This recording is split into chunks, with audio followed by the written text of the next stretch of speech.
大家好，我係 Billy Sir。嗱，咁我哋上個 video 咧就教咗大家點樣去用 C 語言咧去寫唔同嘅程式啦。咁樣就係譬如話係嗰啲簡單嘅計數嘅程式啊，同埋咧去問個用家咧去攞呢個輸入同輸出咁樣嘅。咁樣咧，今日咧我哋就會進階少少啦。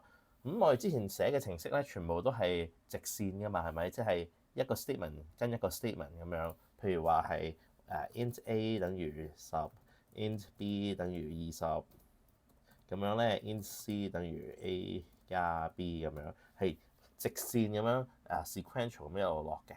咁今日咧，我哋會學嘅嘢就係話我哋點樣去控制呢個程式咁樣嗰個 flow 唔會直線咧？譬如話會唔會有時候我哋當 A 係大過某個數或者細過某個數嘅時候，我哋會行一條即係線路，然後如果 B 係大過或者細過某個線路嘅時候，就行第二條線路咧。咁樣即係嗰個程式係可以有分叉線嘅，就唔一定係直線咁樣落嘅。咁同埋我哋都會講一講點樣去用 loop 啦，去做好多重複性嘅嘢嘅。咁好啦，咁我就開始講呢個話題啦。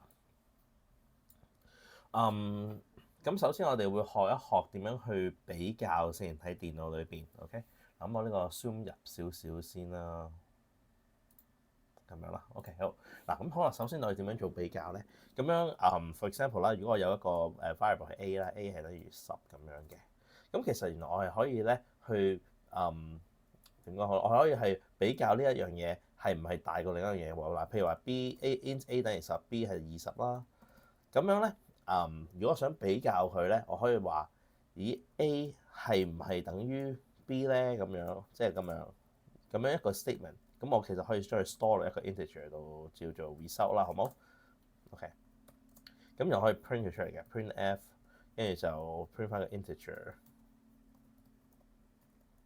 係啦，咁啊 result integer 係啦，咁啊然後就 print 翻個 result 出嚟啦。嗱，咁呢度係 printf 啦，然後咧就寫 result 加一格，跟住咧 print 一個 integer，然後就加一行咁樣嘅。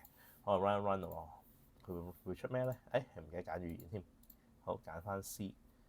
咁你見到0嘅，咁呢個等於嘅意思咧，就係話A 係唔係等於 B 咧？咁解係啦，等於mean is equal equals 係啦，咁樣咯。咁就話 A 係唔係等於 B 咧？咁樣 OK，咁樣佢即係喺 C 裏邊好似冇 Boolean 呢個 variable 啦。咁其實你係即係一個 Boolean 係代表一個 true 或者 false 咁樣啦。咁樣喺呢個C 裏邊，我哋可以攞一個 integer 去代替啦。咁如果呢一個 statement A 係等於1嘅A 如果 A 係等於 B 嘅話，呢個 statement 係 true 係正確嘅話咧，咁佢就會出1。如果唔係正確咧，佢就出0噶啦，好似而家咁樣。好啦，咁我轉一轉啦，譬如話 A 係唔係等於10啊？咁樣咁你可以 print 見到，咦係喎1喎，係咪？嗱，咁樣呢個就係等於就係即係 test 咁話呢兩個數係咪相等嘅？嗱，記住啦，你 compare 兩個數係咪相等咧，係要兩個等於啦。如果你用一個等於咧，佢其實係即係將佢 set 將呢個 variable set 一個數值落去咁樣咯。其實如果呢度可能打翻一個括弧咁樣會清楚少少。咁樣你係做咗括弧先 ，A 係咪等於10？跟住攞咗 result，跟住再將個 result 擺落去，即係呢個 result 係1啦，跟住將1再擺落去呢個 result 嘅 variable 度咁樣嘅。好啦，咁我哋再做第二個咯噃。咁譬如話第二個我哋就做大個啦，好冇？咁我哋就 A 係唔係大過10咧？咁樣咁啊 run 先，你會發覺0，即係唔係喎，因為 A 係10啊嘛，咁所以咧10唔係大過10嘅喎。好啦，咁就寫翻係大過 greater than，但係有另一樣嘢叫大過或者等於嘅 greater or equals to 係啦，咁樣咧係咁樣。咁你見到 A 係唔係大過或者係等於10咧？咁呢個係嘅，係 yes 嘅，咁所以就出1啦，就係 true 咯。咁樣 OK，好啦，咁然後就細個啦，細個係咁樣啦，less than 咁樣。咁你見到 A 係唔係細過10咧？唔係喎。咁樣亦都有第二個叫做 less than or equals to，細過或者等於咁你喺度 run run 見到，咦係啦，呢個 A 係細過或者係等於10，因為 A 係10啊嘛，咁10係細過或者等於10嘅。OK，係啦，如果唔明白就 go back 去聽多一次，或者係 pause 一 pause 自己諗一諗咯。呢個concept 可能要少少時間先明白到。咁好啦，咁我而家就不如將佢 A 同 B 咁計啦。譬如話 A 係唔係細過或者等於 B 咧？咁你見到係啦，因為 A 係10，然後咧 B 係20喎，咁所以你將兩個數比較，咁 A 咪細過或者等於 B 咯，係啦，咁樣就出咗1出嚟啦，咁我有個 result 啦。好啦，咁呢個就係即係一個簡單嘅比較啦。咁樣好啦，頭先講咪話我哋成日有時寫 program 啦，咁我哋係想去 base on 某一個 condition 然後去做某啲 action 嘅。咁樣其實早期嘅人工智能都係類似咁樣，好多即係好多個 action 係 control by 一啲嘢嘅。譬如話，如果個 sensor sense 到某個掣掂到個機械人，咁樣個機械人咧就會避開佢行去另外一邊啦。咁樣如果唔係佢繼續直行啦。咁樣有啲好多咁樣嘅 statement 咧去做一啲早期嘅 AI 出嚟嘅。咁呢啲statement叫做 conditional statement 啦。咁樣就係大約個 format 係咁樣，可以當佢係嗱，我呢個 code 就唔係C code 嚟嘅，呢個係 pseudo code，即係示意嘅啫。呢個 code 係即係大概去deliver 一個 concept 咁樣咯，可以當係我又可以寫話，如果 if 某一個 condition 係 true 嘅 ，OK， 某一個 condition 係正確嘅，係真嘅，而咁樣咧 then 跟住咧我哋就會做某一啲嘢啦，某啲 action，OK， 有某一啲 action。如果唔係咧，就 else 咧就做其他 action 咁樣，通常都係咁樣嘅。咁樣有啲咁樣嘅 statement。如果某一個 statement 係啱嘅，咁樣我哋就要做一樣嘢。如果唔係咧，我哋就做另外一樣嘢。咁呢個就係最簡單嘅 if then else statement 啦。咁喺computer science programming 裏面都會好常見嘅。咁好啦，我哋就不如喺即係喺度做個 example 啦，好唔好？嗱，咁樣呢段 code 鏟咗佢先啦，而家唔需要啦。好啦，咁我就譬如話喺度寫啦，好冇？如果 A 嗱 if 跟住咧開括弧，跟住你寫個 statement 去。如果 A 係大過 B， 跟住你撳 enter 開咗呢個curly bracket 啦。咁呢個 curly bracket 咧，你裏面寫嘅嘢都會係即係如果 A 係大過 B 嘅話，如果呢個 statement 係正確，佢就會 run 晒呢個 bracket 裏邊所有嘅嘢㗎啦。else 如果唔係sorry 世界呢個係，如果唔係咧，咁樣咧佢就會 run 咗呢個 bracket 裏邊嘅嘢。咁好啦，嗱咁如果 A 係大過 B 應該做咩啊？我會 print 翻話 A is greater than B 咁樣啦。咁呢度咧可以 print F 話A is less than B 係啦。咁因為你見到啦，咁其實呢一度如果 A 係大過B 嘅，咁我哋就話 A 係大過 A 係大過 B 啦。咁如果唔係嘅話咧，咁樣呢個就係A 就細過 B 啦，係咪？嗱不過咁我其實仲有第二個 condition 嘅喎。其實如果 B 嘅數值同 A 一樣咧，你會發覺其實呢個 statement 都係 false 嘅喎，所以其實佢係可以細過或者係等於嘅 less than or equals to B 啦咁樣。可能我 run 一次先。好啦，咁我而家就見到啦，咁樣呢個 A 係10 B 係20，咁佢就會出咗個 statement 啦，即係佢呢度做咗個比較啦。A 係咪大過 B？ 咁 A 唔係大過 B 喎，咁所以呢一個 statement 咧就冇 run 到啦，就直接跳到 else 下面呢一個啦。咁就 run 咗呢一段嘢 ，A is less than or equals to B， 咁樣就出咗呢個出嚟咯。嗱，咁如果我將 B 轉做10咧，你會見到佢都係好聰明咁樣，即係知道係下面呢一個喎。A 係細過或者係等於10喎。好啦，咁如果我將呢個 B 轉做7咁計啦，咁你會發覺A is greater than B 啦。A 係10 B 係7，咁所以咧 A 就係大過 B 啦。咁所以呢一個就係即係一個咁樣嘅 logic 啦。咁好啦，咁如果我譬如話我而家有 A is greater than B 啦，係咪？跟住 A is less than or equals to B。咁其實如果我想做多一個係比較翻，即係做翻話，如果 A 係等於 B 嘅，咁佢出翻個 statement，咁樣點樣寫咧？咁其實呢個都唔係太難嘅，呢個都好容易嘅。咁咧我而家見到個 out if 啦 else 啦，咁其實原來有一樣叫 else if 嘅喎，我係可以咁樣嘅 else if 跟住某個 condition，就譬如話 A 等於 B， 跟住就開咗個 bracket 先至再 else。咦，咁樣又係咩情況咧？咁樣係咩意思咧？嗱，咁嘅意思就係其實咧，嗱，第一個 statement 如果 A 係大過 B，咁佢係呢一 run 呢個啦。咁如果呢個唔係啦，呢個 false 啊，佢就會跳到下一個啦 else if 嗰個位啦。即係總之 else 就係如果第一個 statement 唔係咁解咯，即係 else 呢個 false 嘅 else 跳到 else 啦。else if A 係等於 B， 咁你就做啲嘢啦。咁我就可以呢度寫翻話 A is equals to B 啦，咁樣咯。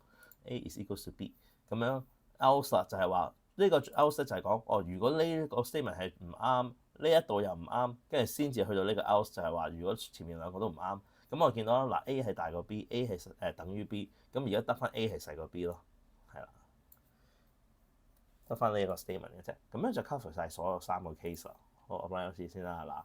嗱，咁而家 A 係大過 B 啦，因為A 係10 B 係7 OK， 咁樣然後我將B 去到10咯喎，咁你就會見到 A is equals to B 啦，因為佢第一個 statement false， 佢就跳去下一個 else if， 咁樣你見到 B 係等於所以 A 係咪等於 B 啊？咁樣呢個係嘅 OK， 跟住佢再跳去，即係呢一個 execute 咗啦，咁所以佢就停咗啦，就完咗，就唔去下面呢一個啦，係啦。咁好啦，咁如果將呢個轉做2啦，咁佢呢個係 false， 呢個係 false， 所以就 run 下面呢個啦。咦，唔係喎，等陣先 sorry，呢個係 true，A 係大過 B， 咁所以咧就出咗呢一個，咁就完咗啦。頭先10就出咗呢個，咁我而家出15咯。咁 A 呢個係 false 嘅，因為 A 係10，B 係15啦。咁呢個就係 A 大過 B 係 false 啦，A 等於 B 又係 false 啦。咁所以咧就出最尾呢個 A 係細過 B 啦。咁你見到 A 係10啦，咁 B 係15，所以 A 係細過 B 嘅。OK，好啦，咁樣咧可能咧會有啲同學咧會有啲即係寫呢個 if else if 嘅時候咧會混亂咗一啲嘢喎。如果我漏咗個 else 會點算咧？呢度會有咩後果咧 ？OK。好啦，咁我 run 咯喎。其實呢一度咧應該後果都唔係太大嘅，因為佢係 if 即係呢個 statement 係點講好咧？係呢個即係呢一度呢個 scenario 都唔係太大問題啦。但係不過有時如果你漏咗個 else 咧，佢會係做咗第一個比較先。跟住咧，第一個比較，無論佢正確或者唔正確，佢都會 check 第二個比較去 run 嘅。係啦 ，OK。For example， 如果我做一個大過或者等於咁樣嘅動作 ，OK， 咁你會發覺佢出咗2次嘅喎，就係話如果 A 大過或者等於 B，OK， 佢又 print 一次，跟住咧呢個 if A 等於 B 呢個又係正確噶嘛，咁佢又 run 多次啦。咁你見到佢呢個 statement run 咗2次嘅喎，就係。如果冇咗個 else 啦，咁如果加翻個 else 落去咧，咁會點樣咧？你會見到，佢淨係 run 一次嘅啫。因為咧，如果你加咗個 else 先至 if 咧，佢就將呢3個咧就即係綁埋一齊啊，變咗如果第一個 statement 係錯嘅話咧，即係唔係 sorry，如果第一個 statement 係正確嘅話咧，佢就直接完咗成個 comparison， 咁樣淨係做第一個 statement 咯。如果你冇 else 咧 ，OK， 如果你冇 else咧，咁樣咧。佢就係呢一個同埋呢一度係獨立咗咯，咁所以佢會 run 咗呢一個先，跟住咧就話A 係咪大過 B 或者係等於 B 啊？係，跟住咧佢再跟住就完咗成件事，跟住就 check 下一段啦，呢一段啦，咁就話 A 係咪等於 B 啊？係啊，咁就 print 出嚟。所以你見到咁呢個 else if 都好重要咯，即係幾時用 else if 或者幾時用 if 係好影響成個程式個 flow 啦。咁呢一樣嘢就係你自己設計嗰個程式嘅時候就要自己決定啦。OK。咁呢個就係 if 啦 else if 啦咁樣。好啦，咁樣等我諗下先。咁係啦，有啲情況咧係我哋可能會有啲combine 嘅 statement 嘅噃。咁譬如話係我即係將呢度轉啲有意義啲嘅嘢先啦。譬如話呢個係一個溫度啦 temperature 係咪？咁呢個不如就叫做 rain 啦。咁如果1係落雨，0就唔落雨咯。咁呢個係個溫度咁樣啦。咁其實我原來可以寫啲一啲 complex 啲嘅 logic 喺度嘅，就譬如話，如果個溫度咧係大過30度 ，OK，唔係 sorry，如果溫度係大過25度 ，OK， 同埋咧呢個落雨係等於零。OK 嗱，咁呢度其實最好加翻括弧啦，咁會清晰啲。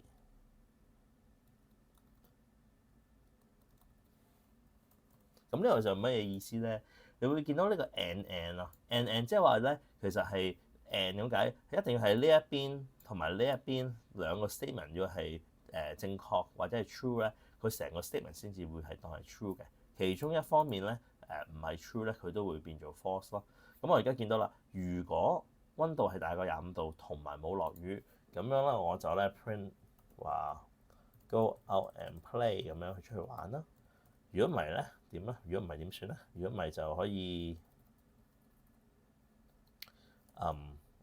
printf 就話我 stay inside 啦，因為太凍啦，或者係落雨啦。OK， 等等先，我呢個漏應該要擺喺裏邊嘅。呢個係啦，咁你見到而家溫度係10度，所以咧佢就覺得太凍。其實我應該轉一轉呢個咯。其實你10度、12度都其實都15度啦，15度啦，OK， 15度其實都可以出去玩嘅。咁好啦，15度同唔落雨就出去玩啦。如果唔係就留喺裏邊啦。咁我而家見到如果個溫度咧係10度，然後出邊落緊雨，咁樣就留喺屋企裏邊啦。好啦，我當出邊而家係23度啦，好好天啊出邊。咁但係不過落緊雨喎，咁我 run 去睇下點咧？佢都話 stay inside 係咪？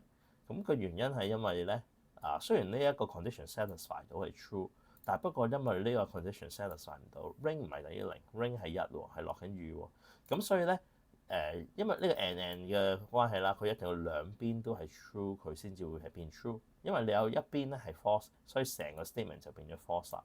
咁所以呢一個 statement 就 false 啦，咁樣所以就 execute 咗下面呢一個。所以就 stay inside 咯。咁好啦，咁我而家就好啦，我而家唔落雨啦，0啦。咁佢就會 go out and play 咯。係啦，咁呢個就係啲 compound 嘅 conditional 啦，就係話將兩個 condition 即係兩個 condition 就串埋一齊咁樣啦。好啦，咁我而家呢個其實嗱呢個 if then 呢個 if else 啦 if then else statement 係define 緊幾時出去玩係咪？咁其實原來我亦都可以調翻轉。define 翻幾時留喺屋企咁樣啦，你當係好啦。咁我而家唔好調翻住先，我想做另一樣嘢。OK，呢個複雜少少啦。咁其實咧嗱，我而家 define 咗，如果太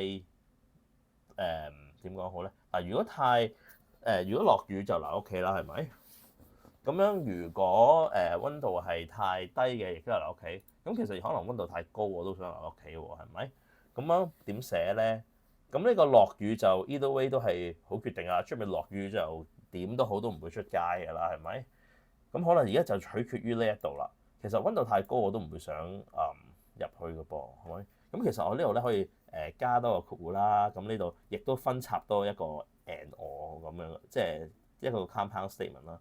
就係如果溫度係大過15度，呢個係or咁嘅，咁解or即係或者咧。呢個溫度係大過30度啦，30度唔出街啦，太熱啦。OK， 好啦，咁就睇睇嗱呢個係有少少 confusing。通常我哋唔會咁樣寫，因為咁樣會有啲複雜啦。其實係可以分到裏邊，即係一樣嘢裏面再加多 if then 都得嘅。OK， 但係呢一個方法就我想 demonstrate 一下點樣去將啲 command chain 埋一齊啦。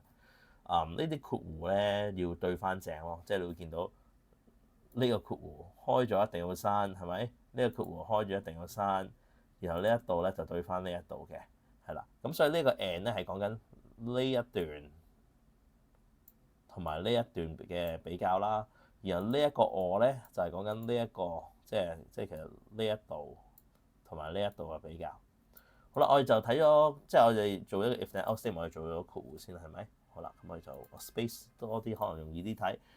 OK， 好嗱，咁我做咗呢個 statement 先，做一個係啦，即係做一個 determination 先啦。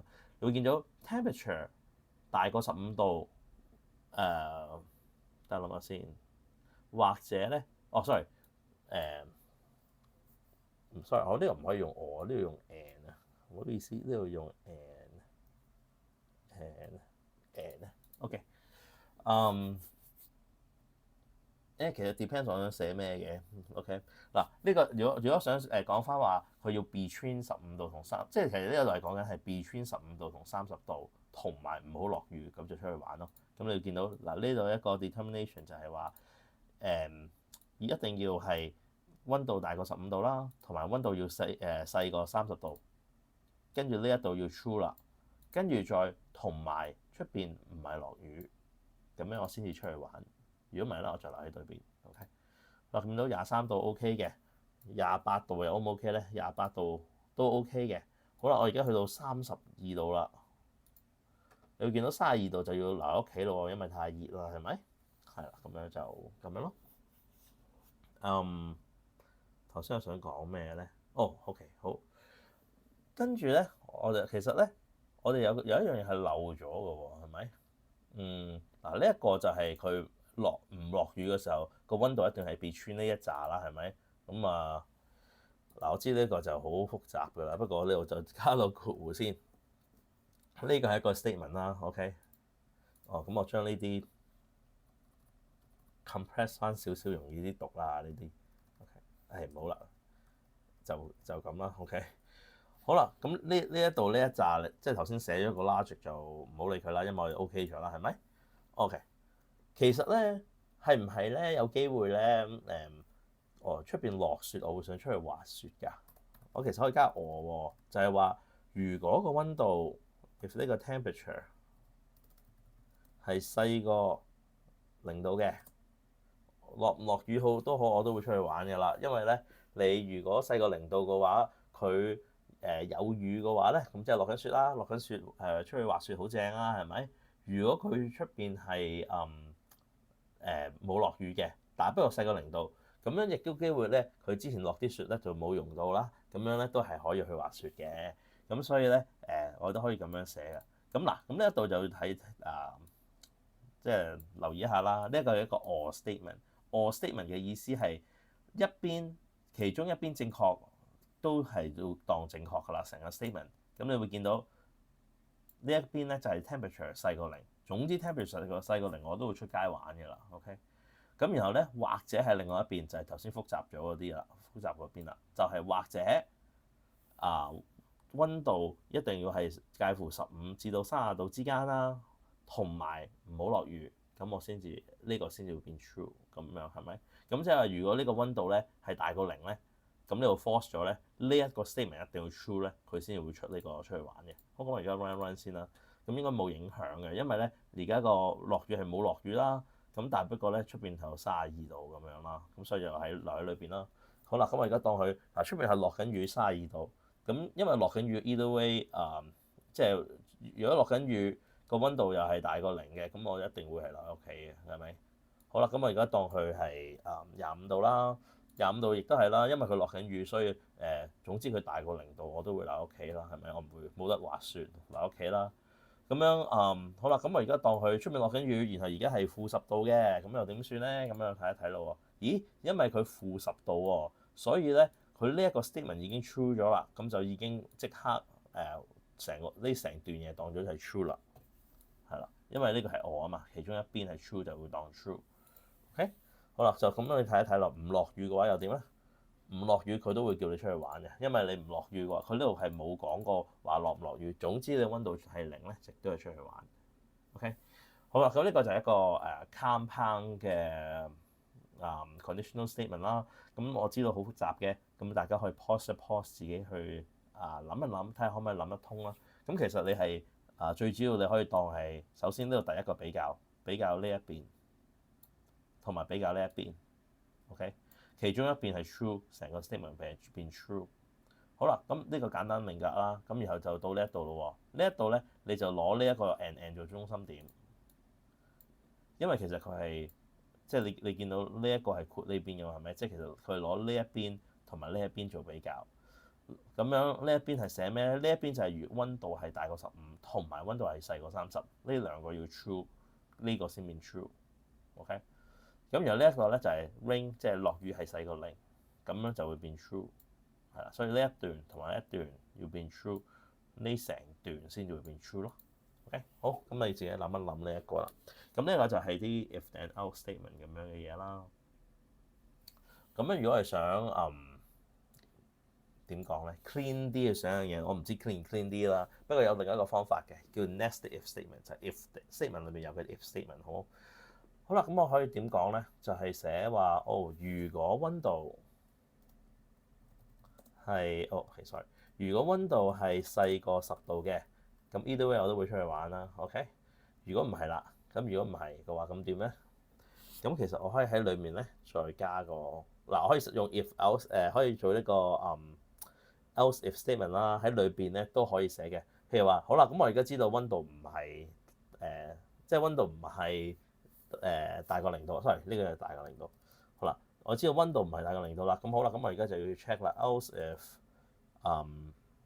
有冇落雨啦？好，else if raining 等於0，OK， 再 else。咁樣咧，我哋知道如果佢落雨嘅話咧，咁 either way 你都會 stay inside 㗎啦。咁呢個就 cut 出去啦，係咪？好啦，咁而家就係話啦，落雨係0，即係冇落雨啦。咁我呢邊要 check 咯喎。if 呢個temperature 係大過頭先幾多15度，同埋 temperature 係細過30度嘅，咁樣咧我就會係 go outside and play。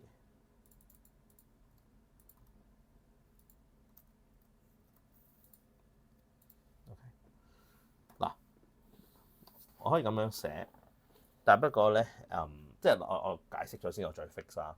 咁樣呢一度就係話，如果温度係細過0嘅，即刻同佢講話go out and play 啦，係咪？咁我就試一試咯。好，-10度。哎呀，我係咪串錯字啊？sorry 係 rain，我串錯字 rain。OK， 呢度有第二個 statement 有啲嘢嘅，不過陣間再改。嗱，你見到而家温度係-10嘅，就即刻去 go out and play 㗎啦，係咪？咁樣我就算落唔落雨咧，佢都出街玩㗎啦，都因為落唔落雪都會出街玩㗎啦。OK， 好啊，咁我而家就温度係我而家當呢個温度係5度啦，好唔好？其實就落雨嘅。OK，咁咧你會見到咧，佢落去呢度啦，因為 rain 係1啊，所以嗱呢個我仲係同埋要等於啊，嗰度又衰咗嗱，呢個成日都出錯嘅。呢度係因為我要比較，所以一定要2個等於，唔係1個等於。好啦，咁而家 else if 啦。rain 係等於1，咁呢個 rain 係等於0，所以呢個 statement 係 false 嘅，所以就直接跳到下面 stay inside 啦。OK， 落雨。好啦，我當我而家唔落雨啦，唔落雨而家5度咁樣會唔好5度先啦，我當佢係20度啊。OK， 20度唔落雨，咁你會見到 go out and play 點解咧？因為咧唔落雨啊嘛，即係第一個 statement temperature 係唔係細過20度？唔係，所以咧就跳咗下一個。temperature 呢個有冇落雨？冇。OK， 咁佢而家做下面啦。temperature 係唔係大過15或同埋細過30咧？咁呢個係喎，因為20度係大過15同埋細過30啦。咁所以咧就可以出去玩啦。好啦，咁我而家想做一做，如果我做呢個35度會點算咧？你會發覺冇 print 嘢出嚟嘅咁樣，點解咧？原來咧我哋頭先35度啦。就係即係呢個 force 咗冇落雨入咗呢一度啦，係咪入咗呢一段？入咗呢一段之後咧，就係做咗呢個 if then else 係咪？你會見到嗱，如果佢係 between 15度同30度，我哋就叫佢 print 啲嘢啦。如果唔係，我哋冇叫佢 print 任何嘢喎，係咪？咁所以咧，我就可以一定要寫翻個 else，跟住咧就 define 翻 print f stay inside 係咪？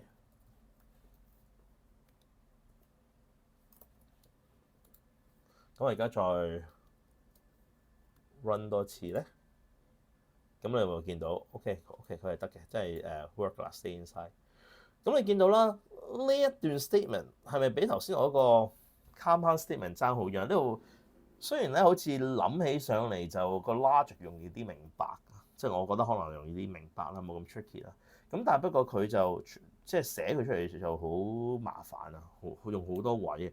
咁所以 that's why 咧，有時啲人會選擇用頭先嗰個 compound statement，即係好似呢啲 compound statement 咧，不過一個 chain 一個咁一路 chain 落去咯。instead of 咁樣做一個 nested if statement 咯。咁樣係啦，咁呢個就係 designer 決定嘅，咁你就可以自己決定你想行邊一種方向啦，或者係唔同情況用唔同嗰個方式亦都可以嘅。好啦，咁我哋呢度就講咗 comparison 啦，咁同埋啲 if then else 嘅嘢啦。咁而家下一樣嘢就要講一講啲 loop 咯喎，點樣去 repeat 咯喎。咁樣咧，sorry，其實仲有一個漏咗嘅，叫 switch statement。不過咧，呢個 switch statement 咧就比較少用啊。其實即係其實好多 modern 即係現代啲嘅 language 都冇咗。不過我哋亦都可以試下嘅。OK，譬如話我有一個int 啦，我叫做user input user value 啦，好冇一個 user 俾嘅號碼，咁我當係3咁樣啦。咁樣如果我想即係 base on 個 user 揀一啲唔同嘅嘢，譬如話1、2、3、4、5咁樣唔同嘅 option，佢可能會出唔同 menu、唔同嘅 action，即係 take 唔同 action 咧。咁點做咧？咁其實我係可以做好多 if then else 嘅 statement 咯。if 即係可能 if user value 等於1咁又點咧？if user value 等於2咁又點咧？咁我可以寫好多呢啲嘅。咁但係佢就會出咗好多嗰啲 if then else statement。咁樣咧為咗簡化佢咧，其實有一樣嘢叫做 switch statement 咧，就可以做到 exactly 呢一樣嘢嘅。係啦，咁佢其實點樣 work 咧？其實就係 switch 啦，跟住你就想講俾你聽，你 switch 邊一樣嘢？咁 switch user value，OK？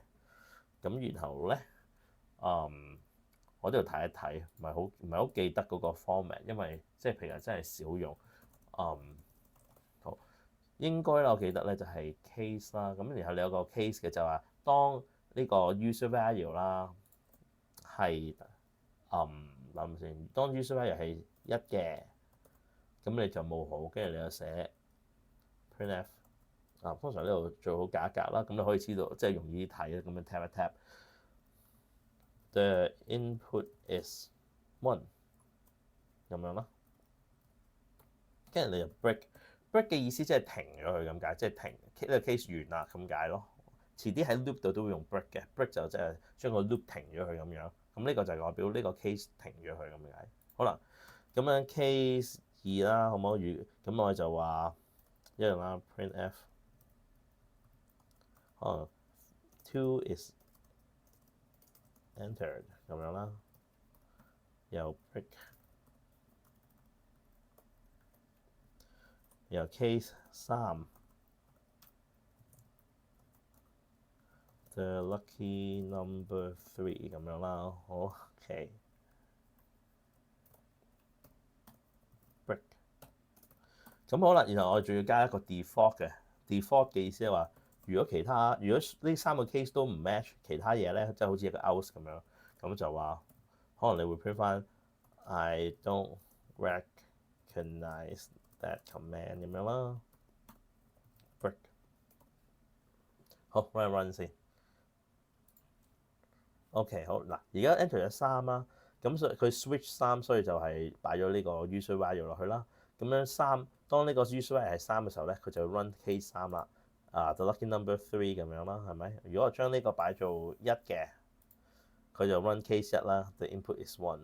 咁佢將呢個係做2嘅，咁就2 is entered 係咪？嗱咁譬如話將佢放20咁樣，佢就話 I don't recognize that command 啦，因為20唔喺呢3個 case cover 嘅裏邊啦，範圍裏邊係啦。咁樣呢個 switch case 係咁樣用嘅。咁但係不過頭先都講啦，咁其實現代啲嘅 language 都少見啊。呢個 switch case 可以即係其實佢有時有用嘅。當你做啲 menu 啊，或者即係好多即係好多 case 好多 user input 嘅時候咧，呢個 switch case 都可以幾好用。咁你又可以自己決定一下幾時會用呢個 switch case 啦。咁樣 OK 好而家就真係講嗰個 loop 啊 repeat 嗰啲嘢啦。好啦，咁啊第一個想講嘅 loop 係乜嘢咧？我介紹一下有邊幾個 loop 啦。有一個叫 while loop， 有一個咧叫 do while loop， 咁同埋一個叫做 for loop 嘅。OK， 咁呢個就係while loop 同埋 for loop 咧係最常見啦。do while loop 咧就已經係亦都係好多 modern language 好似 Python 都冇呢樣嘢㗎啦。OK，咁我哋就講一講點while loop 係做乜嘢先啦。咁其實 while loop 係一個最簡單嘅一個 loop 啦，好冇？咁樣佢一個 loop 係佢點樣 work 咧？佢係當 while 裏邊一個 statement， 當呢個 statement 係 true 嘅時候咧，咁咧佢就會 repeat 呢個格仔裏邊嘅嘢㗎啦。OK，就係咁簡單嘅啫。咁呢一度咧，呢個 statement 就係我哋頭先擺落去嗰啲 comparison 嘢啦。譬如話 for example int i 等於零 ，OK， 我一個 index 係零嘅。當咧 i 咧係細過10嘅時候，咁我就將佢不如 print i 啦 ，i 係即係咁樣啦。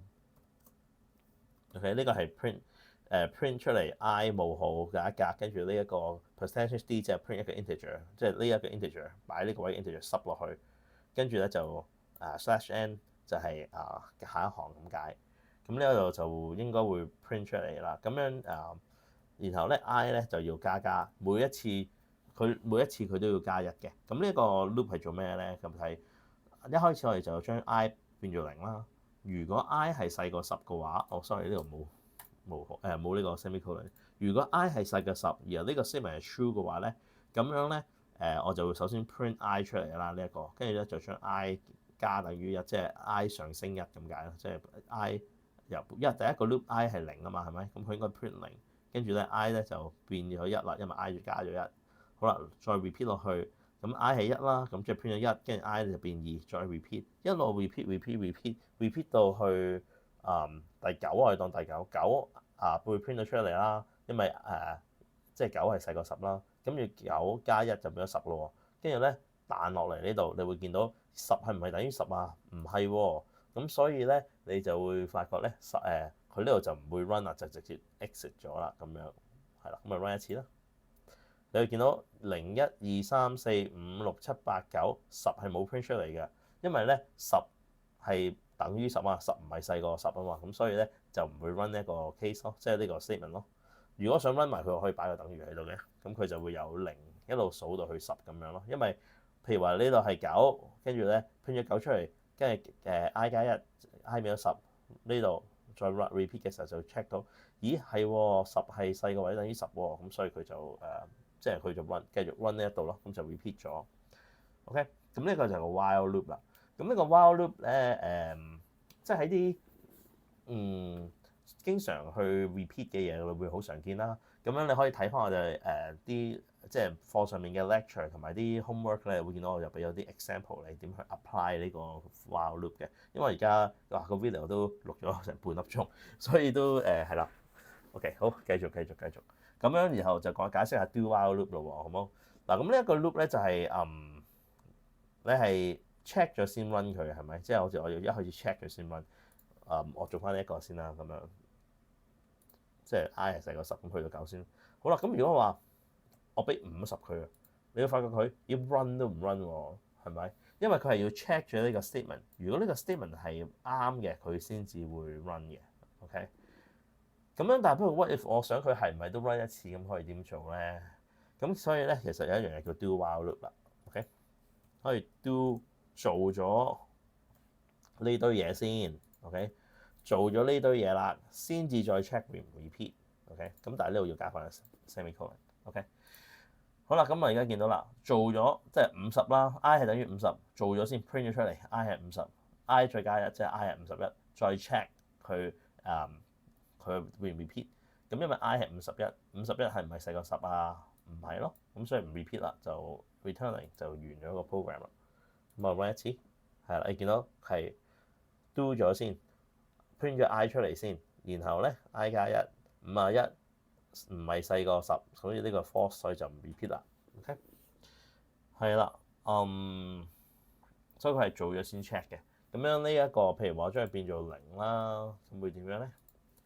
你會發覺其實佢同 while loop 係一模一樣咯，佢只係做咗先 check，instead of check 咗先做咯。你 check 即係咯，咁樣所以你會見到其實佢大多數時間嗰個 result 都係差唔多，除咗一啲係話你可能一入去個 condition 已經係唔啱嘅嗰啲咁嘅 situation 咯，係啦。咁呢個就係 do while loop。OK， 好，咁最後一個講一講，就係講一個叫 for loop 咯。for loop 就係咩嚟嘅咧？咁你見到頭先呢一度做咗好多嘢，都係想將佢由0數到去9啫，係咪？咁其實 for loop 就係俾你數嘢多嘅咯。咁 for loop 係點咧 ？for int i 等於0 semicolon i 係細過10 semicolon i 加咁樣。其實呢一個咧係做咗頭先我頭先嗰紮 code 咪好幾長下嘅。佢其實嗰個 loop 就咁用呢一個就已經可以代替晒咯。咁呢一個就譬如話 print 翻 print f， 跟住就係i print 翻一個 decimal 一個 integer， 跟住咧 print 翻 i 出嚟 ，OK， 跟住咧就 i 加加唔使 i 加加啦呢個 OK。嗱呢個 for loop 係點樣 work 嘅咧？佢會見到嗱 for int i 等於0，即係話一開始我就將 i 咧係 define 咗0，跟住咧佢就 check 啦 i 係唔係細過10咧？當呢個 for 即係當咁解，當 i 係細過10嘅時候 repeat 以下嘅嘢咁解啦 OK。然後呢個 i 加加係咩意思咧？就係講當你完咗呢一個 loop 嘅時候咧，唔該幫我將 i 加1啊咁樣，咁你叫佢 run 出嚟，一模一樣嘅喎，係咪？係啦，就所以就講啦，當 i 係即係一開始 i 係等於0，然後咧當 i 係細過10就 repeat 呢堆嘢。每當你 run 完一個即係一次呢個咧，就將 i 加1 OK。咁其實呢度可以轉喎，譬如話我將呢度轉做20咁計啊。咁你會見到其實佢就已經可以好簡單咁樣就由0數到19㗎啦。OK，咁樣就去，所以呢個 for loop 通常去做啲數嘢嘅時候多。咁遲啲我哋學 array 咧，會見到其實 array 同埋呢個 for loop 係常喺用埋一齊嘅。咁可能如果當我唔想加1啦，譬如我想跳2咁跳啊，咁可以點做咧？其實我可以將佢做加等於2咁樣嘅。OK，咁樣咧你會見到佢係0、2、4、6、8、10咁樣跳上去啦。你亦都可以3倍咁跳上去，都係 depends on 你嘅 needs 咯。咁你可以改呢度嘅。佢總之佢完咗呢個 frame，佢就可以就會 run 呢一段咯。咁樣唔一定加嘅，你減都得噶喎。譬如話我想倒數又點計咧？咁我可以到嗱，我一開始 i 係10啦，咁當 i 係大過0嘅時候，我咧就將 i 減1，咁樣 run 會睇下點樣？你會見到佢由10、9、8、7、6、5、4、3、2、1，係咪咁樣數？咦冇0喎，係咯，咁冇0，我不如就大過或者等於啦，因為0唔係大過0啊嘛，咁就唔 print，所以咧我就要整埋個等於，所以大過或者等於0，咁樣可以倒數啦，係咪？個原理就係一開始 i 係10，跟住咧當 i 係大過或者等於0嘅時候，我就 repeat 下面以下嘅嘢，就係即係 print i 出嚟啦。咁樣每次 run 完一次之後咧，我就將 i 減1，咁樣就會咁樣可以倒數啦。係啦，咁樣係咯，因為呢個 video 都好長啦，咁所以點樣應用嗰啲咧，就大家麻煩你睇翻功課啦，或者係我哋個 lecture slide 裏邊有俾咗好多 example 教你點樣去apply 呢個 while loop、for loop 同埋之前嗰啲 conditional if then else 嘅，係啦，咁啊大家一定要記住溫熟呢樣嘢，因為喺考試裏邊一定會出現嘅。咁好啦，咁就呢個 video 就去到呢度先，咁我哋遲啲見啦，好，唔該晒。